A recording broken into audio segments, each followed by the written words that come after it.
let's chat a little bit more about international things. Maybe we touched on the first half of this episode on some NWSL news and notes, tidbits, but now we want to pivot across the globe a little bit, chat about some things in other cool places. The Lionesses. Let's talk about some news here.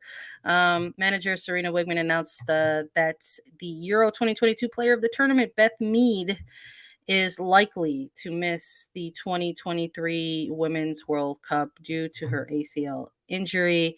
Beth Mead sustained that a few months back, and it was devastating when it happened then. It's still devastating now Yeah. to think about such a prolific player for the program who might not make it back in Yeah. time to Yep. go to a World Cup. And I think that's where we're at. I think for a lot of national team programs, right? We just spent a lot of time the other day talking about this roster drop for the United States women's national team. And there's also injury updates that have to happen there.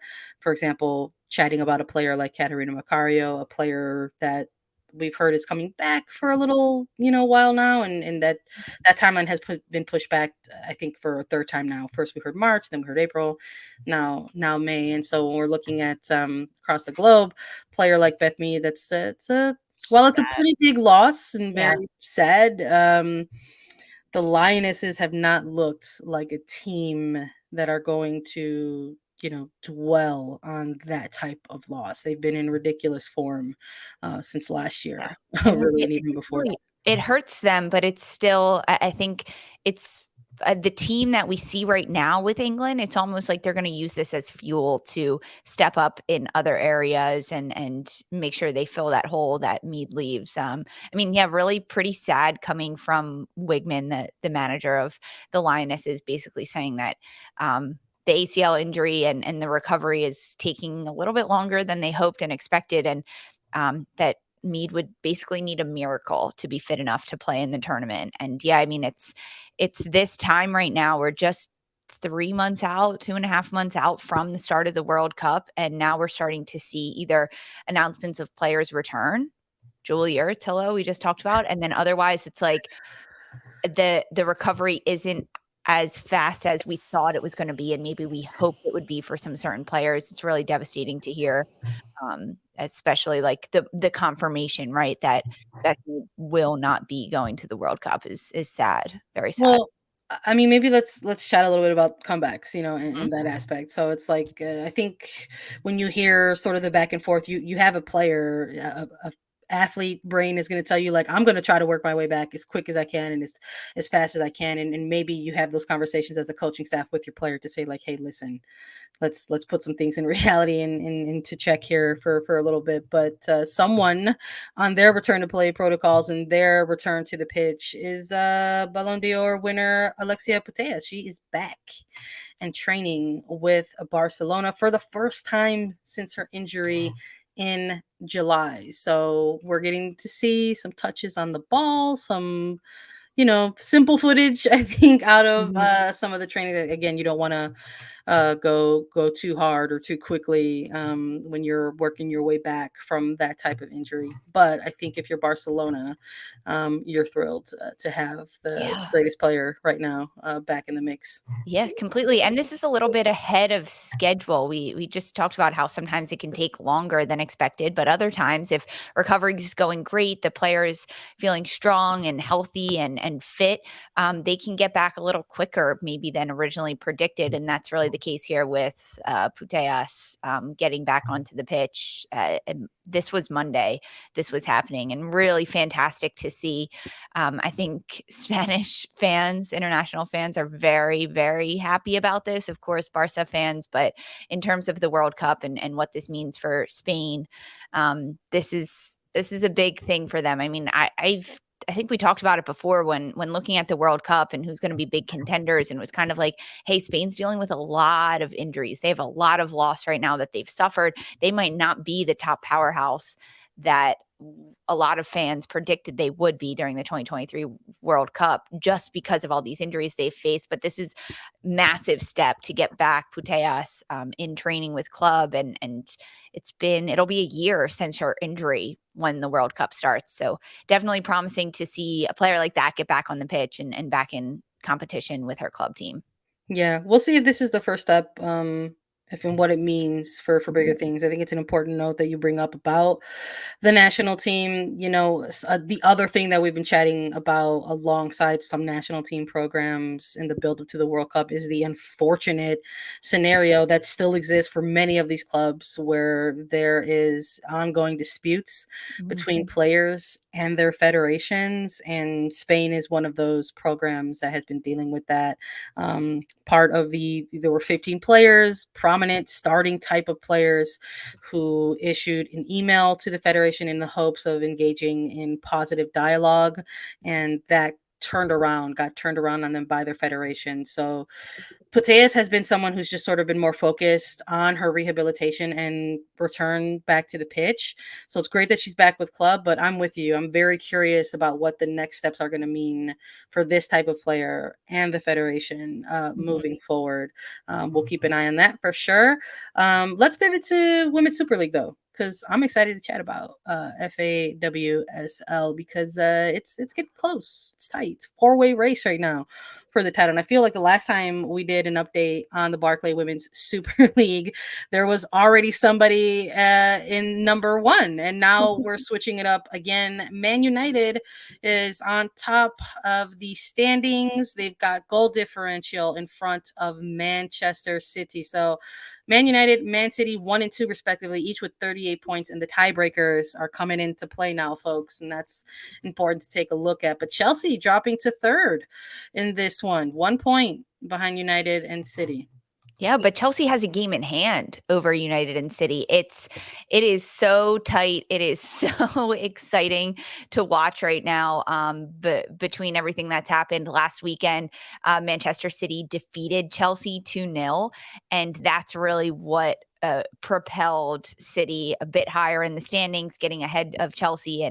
And after that game, Gareth Taylor basically saying that if City didn't win that match over Chelsea, Chelsea was going to just run away with the Super League. So it's providing a lot of interesting and Yeah. intense matchups in the Super League, which every single football fan is here for. This is what you want. You want a top four finish and a title race between the top contenders, because as it sits, the top four in the standings right now, number 4, Arsenal at 35 points, and they've only played 15 matches. Chelsea also only played 15 matches. They're number 3, but they have 37 points. And then in first and second, Manchester United first, Manchester City second, both with 38 points. But as Sandra mentioned, goal differential gives Manchester United the edge and puts them in that number 1 spot. But the fact that Chelsea is only 1 point off from the top of the table makes it that much more exciting. And then Arsenal at 35 points, sitting in that 4th spot. There's a lot of exciting Oh things my coming up in goodness. the Super League, and we get match day 17. So we're nearing the end of only 22 match days. Another matchup, Arsenal Man City plays this Sunday. That's something I am very, very excited to watch. That's going to be a big game and a battle for points at the top of the table. Absolutely, keep an eye on it. I also just love some of the individual like performances Mhm. that are kind of shattering narratives as well. I mean, if we're just coming off of like a match week for Women's Super League, and Chelsea's now sitting in number 3 because they couldn't get that win over Manchester City, right? A 2-0 loss in that, and neither Sam Kerr or Bunny Shaw scoring I in a know, I game know. like that. I'm loving it. Shout out to Angeldal and Hem for getting the goals for Man City in that one. But I'm also just like that's the other thing too. Is like as the 4-way kind of race for the top gets narrower and narrower. There's also like those really cool individual moments within these matches as well. So going to be interesting to see how things roll out for Women's Super League in this weekend, coming up weekend. I mean, Arsenal and Manchester City have a game Yep, against each other, and that could have some implications, right? Like you said. But I mean, Aston Villa is also number 5, right, in, that's in the what I'm thinking. rankings, Yeah.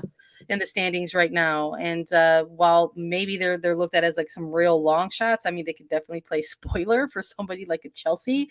Totally. So we'll see. It's going to be And also the Golden Boot race comes into play at this point. You just mentioned Bunny Shaw not getting a goal last weekend for Man City, which is uncharacteristic. She still leads the way, 15 goals, but Rachel Daly, 13 goals. She's coming off a brace. That's another race that I'm looking at between who's going to get the most goals coming up at the end of it.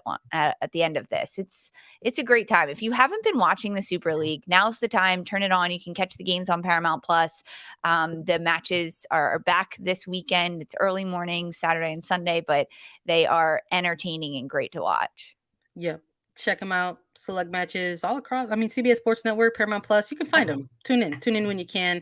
Let's stay with the. Let's stay in Europe though. Let's stay in Europe. Let's keep it on the international news here. UWSL is coming up. Listen, after you're done watching us, go get ready to watch the second leg of the quarterfinals because that is happening Wednesday today, and you could see Barcelona and Roma. You could see Arsenal and Bayern. You could see Wolfsburg and PSG and Chelsea and Lyon. We might see the end of some Champions League runs here for some of the clubs. Let's have some fun with this. Who do you think might come out of these matches, Lisa? Oh, this is a good one. I'm rooting for Barcelona against Roma.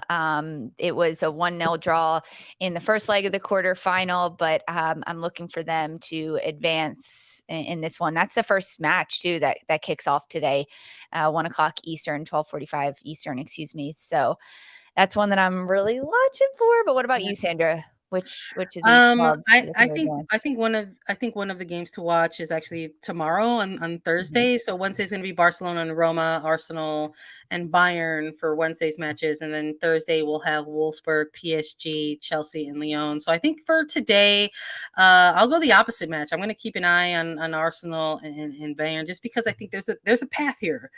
There's a path here in this current setup to where there's potentially room for an all English Champions League final. And I just think that Europe would combust if Yeah, that happens. So I would love to see it. So I need the Gunners. I need the Gunners to go ahead and do the thing and massive. try to get out of this second leg in advance. And then Thursday, I need the Chelsea to make sure that they continue to do that as well. So Yeah, well, they're I'm at excited home. for it. Arsenal's at home in this second leg. So hey, they got the crowd behind them for this one. Yeah, no, it's wishful thinking on my part. Bayern is a good team, Yeah. but we'll see. I love anything can happen at this stage, and who knows? Maybe I don't know if there's room to see minutes from somebody like a Cat Macario for Leon. I I know. know and we've got a really cool graphic if you're joining us on live, and it's featuring Macario as well. But we'll see. If May is really the timeline for this player. Might not see the minutes, but if it's just about getting some brief minutes, maybe we will. But something I think U.S. fans are going to keep an eye on, along with Lindsey Horan getting potentially a start for Leon as well.